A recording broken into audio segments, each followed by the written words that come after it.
कुल 9 दिन रह गए हैं आपके पास परीक्षा की तैयारी के लिए। अखिल भारतीय बार परीक्षा के लिए परीक्षार्थी वर्तमान में बहुत व्यस्त हैं। कचहरी में लॉ बुक्स विक्रेता AIB 20 के परीक्षार्थी के लिए बहुत सी पुस्तकें लेकर आ रहे हैं जिनसे प्रतियोगी परीक्षा की तैयारी की जा सके। पुस्तकों में बेयर एक्ट के साथ साथ गाइड्स भी हैं, किंतु आपके लिए लाभदायक हैं हर तरह से बेयर एक्ट, क्योंकि आपको परीक्षा हॉल में केवल बेयर एक्ट जाने की ही परमिशन होती है। और यदि आपने बेयर एक्ट से ही अध्ययन किया है तो आपको परीक्षा में आए प्रश्नों का उत्तर देने के लिए विकल्प ढूंढने में आसानी रहती है। AIB 20 के लिए महत्वपूर्ण कानून नंबर 8 अप्रत्यय कानून, law of torts motor vehicle act और कंज्यूमर प्रोटेक्शन एक्ट सहित के बाद हम आपके लिए लाए हैं AIB 20 part 9 BCI rules, number दिलाने वाला आसान कानून, जिसे आप ब्लॉग कानून ज्ञान पर पढ़ सकते हैं और YouTube blog Indian law SK 28 पर सुन सकते हैं। कुल प्रश्न वेबसाइट नैतिकता और कदाचार के मामले के BCI रूल से संबंधित 4 प्रश्न आएंगे, जो कि 4 नंबर आपको दिला सकते हैं यदि आप सभी प्रश्नों के सही उत्तर दे पाते हैं। इसका महत्व जानिए। यह सीधे उन नियमों का परीक्षण करता है जो एक अधिवक्ता के रूप में आपके आचरण को न्यायालय में नियंत्रित करेंगे, जवाब एक ही छोटी नियम पुस्तिका में मिलते हैं। ध्यान से पढ़ें। अधिवक्ता के 7 दीप, 7 लैम्प्स ऑफ एडवोकेसी। अधिवक्ता के 7 दीप वकालत के वे 7 आवश्यक गुण हैं जो एक सफल और नैतिक वकील के लिए जरूरी मानते हैं। इन्हें न्यायमूर्ति एबॉट पेरी ने अपनी पुस्तक द 7 लैम्प्स ऑफ एडवोकेसी में परिभाषित किया है। यह है ईमानदारी, साहस, परिश्रम, बुद्धि, वाक्पटुता, निर्णय और संगति। ईमानदारी यह वकील के विचारों, शब्दों और कार्यों में सत्यनिष्ठा को संदर्भित करता है। इसमें वकीलों के प्रति स्पष्टता और न्याय के प्रति निष्ठा शामिल है। साहस, करेज, सही बात के लिए खड़े होना और बिना किसी डर के चुनौतियों का सामना करना, यह साहस का प्रतीक है। परिश्रम, इसमें किसी मामले के लिए कड़ी मेहनत करने की तत्परता और लगन शामिल है। बुद्धि, यह सही समय पर सही बात कहने और विश्लेषण करने की क्षमता है। इसमें हास्य बोध और तीक्ष्णता भी शामिल है। वाक्पटुता, अपनी बात को प्रभावी ढंग से और स्पष्ट रूप से व्यक्त करने की क्षमता जो सुनने वालों को प्रभावित कर सके। निर्णय, सही और गलत में भेद करने की क्षमता और मामलों में एक ठोस विचारशील निर्णय लेने की क्षमता। संगति, यह वकील के विचारों और कार्यों में निरंतरता बनाए रखने को दर्शाता है ताकि वे हमेशा एक जैसा और विश्वसनीय रहे। न्यायालय मुवक्किल, विरोधी और सहकर्मियों के प्रति एक वकील के कर्तव्य है। एक वकील को न्यायालय मुवक्किल, विरोधी पक्ष और सहकर्मियों के प्रति कई कर्तव्यों का पालन करना होता है, जिसमें मुवक्किल के हितों की रक्षा करना, न्यायालय के प्रति सम्मान बनाए रखना, निष्पक्ष और सम्मानजनक तरीके से कार्य करना और पेशेवर नैतिकता का पालन करना शामिल है। क्वेश्चन इससे संबंधित भी आएंगे, ध्यान दीजिएगा। मुवक्किल के प्रति कर्तव्य, अपने मुवक्किल के हितों की रक्षा निष्पक्ष और सम्मानजनक तरीके से करना, भले ही व्यक्तिगत राय कुछ भी हो। मामले से संबंधित सभी आवश्यक जानकारी मुवक्किल को देना। केवल मुवक्किल या उसके एजेंट के निर्देशानुसार कार्य करना, क्योंकि आप कोर्ट में मुवक्किल का प्रतिनिधित्व कर रहे हैं। आप स्वयं पक्षकार नहीं हैं, आप केवल मुवक्किल का प्रतिनिधित्व करते हैं उसमें। मुवक्किल को व्यर्थ मुकदमेबाजी से बचने की सलाह देना। सक्षम प्रतिनिधित्व प्रदान करना।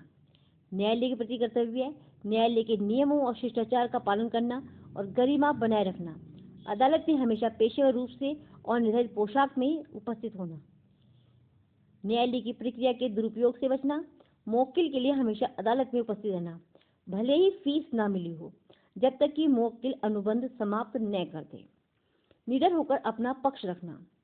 विरोधी पक्ष के प्रति कर्तव्य क्या है वकील का, ये भी जान लीजिए, जो आप इससे संबंधित क्वेश्चन आ सकते हैं कि विरोधी पक्ष के साथ सम्मानपूर्वक व्यवहार करना और व्यक्तिगत हमले से बचना। झूठे साक्ष्य या भ्रामक तर्क का उपयोग न करना। अनावश्यक देरी या उत्पीड़न से बचना। यह सुनिश्चित करना कि कानूनी कार्रवाई निष्पक्ष हो।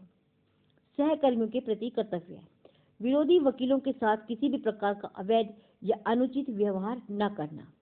अपने मुवक्किल को भी ऐसा अनुचित व्यवहार करने से रोकना। अदालत में बहस के दौरान अपनी भाषा का प्रयोग गरिमापूर्ण तरीके से करना। जब किसी वकील ने किसी मुवक्किल का मामला स्वीकार कर लिया हो तो उसी पक्षकार के लिए किसी अन्य वकील को उपस्थित होने से रोकना। विज्ञापन और काम मांगने के खिलाफ नियम, ये भी आपको जानने चाहिए, क्वेश्चन इनसे भी आएंगे। बार काउंसिल ऑफ इंडिया के नियमों के तहत वकीलों को प्रत्यक्ष या अप्रत्यक्ष रूप से विज्ञापन करने या काम मांगने की सख्त मनाही है। यह प्रावधान मुख्य रूप से नियम 36 के अंतर्गत आता है, जो अधिवक्ता अधिनियम 1961 के तहत बनाया गया है। मुख्य नियम और प्रावधान। पूर्ण प्रतिबंध। नियम 36 में स्पष्ट रूप से कहा गया है कि एक वकील प्रत्यक्ष या अप्रत्यक्ष रूप से, चाहे वह परिपत्रों, विज्ञापनों, दलालों, व्यक्तिगत संचार या साक्षात्कारों के माध्यम से हो, काम नहीं मांग सकता या अपना विज्ञापन नहीं कर सकता। अप्रत्यक्ष प्रचार पर रोक। यह प्रतिबंध केवल सीधे विज्ञापनों तक ही सीमित नहीं है, बल्कि इसमें समाचार पत्रों में टिप्पणियां देना, अदालती जीत की तस्वीरें या कहानियां प्रकाशित करवाना या मीडिया प्रचार के अन्य रूप भी शामिल हैं। सोशल मीडिया प्रभावित करने वाले। बीसीआई ने हाल ही में वकीलों को सोशल मीडिया पर अनैतिक विज्ञापन या प्रचार गतिविधियों के लिए अभिनेताओं या प्रभावशाली व्यक्तियों का उपयोग करने के खिलाफ सख्त चेतावनी जारी की है। इसे पेशेवर दुराचार माना गया है। पेशे की गरिमा। इन प्रतिबंधों का उद्देश्य कानूनी पेशे की गरिमा और शुचिता को बनाए रखना है, क्योंकि इसे एक नोबेल प्रोफेशन माना जाता है, न कि केवल एक व्यापार या व्यवसाय। अपवाद क्या है इसके? कि सीमित वेबसाइट जानकारी। 2008 में नियमों में कुछ बदलाव किए गए, जिससे लॉ फर्मों, वकीलों को अपनी आधिकारिक वेबसाइटों पर कुछ सीमित जानकारी जैसे नाम, पता, शैक्षणिक योग्यता, विशेषज्ञता के क्षेत्र प्रदर्शित करने की अनुमति मिली, बशर्ते यह जानकारी तथ्यात्मक हो और प्रचार विज्ञापन के रूप में न हो। इन नियमों का उल्लंघन पेशेवर कदाचार माना जाता है, जिसके परिणाम स्वरूप संबंधित राज्य बार काउंसिल द्वारा अनुशासनात्मक कार्रवाई की जा सकती है। तैयारी का तरीका क्या रहना चाहिए? बार काउंसिल ऑफ इंडिया के नियमों को कम से कम एक बार जरूर पढ़ें। यह एक छोटा दस्तावेज है और प्रश्न सीधे नियमों से आते हैं। यह पूरे अंक हासिल करने के लिए एक बहुत ही आसान क्षेत्र है, क्योंकि ये एक अधिवक्ता के पेशे की गरिमा से जुड़े नियम हैं। इनका जीवन में अपनाना जरूरी है, न कि अन्य कानून की तरह रटना, क्योंकि जब कोई नियम आदत में शुमार हो जाता है, तब उससे जुड़ा कोई भी प्रश्न आपके पेन से सही उत्तर पर ही क्लिक कराता है। हमारे सुझावों पर ध्यान केंद्रित कर पढ़ाई करें।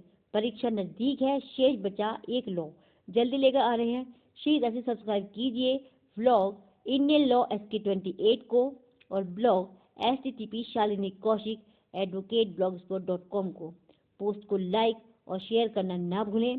साथ ही पोस्ट को लेकर अपनी समस्या और अनुभव जरूर बताएं, और अगर कुछ और जानकारी चाहिए तो जरूर बताएं। धन्यवाद।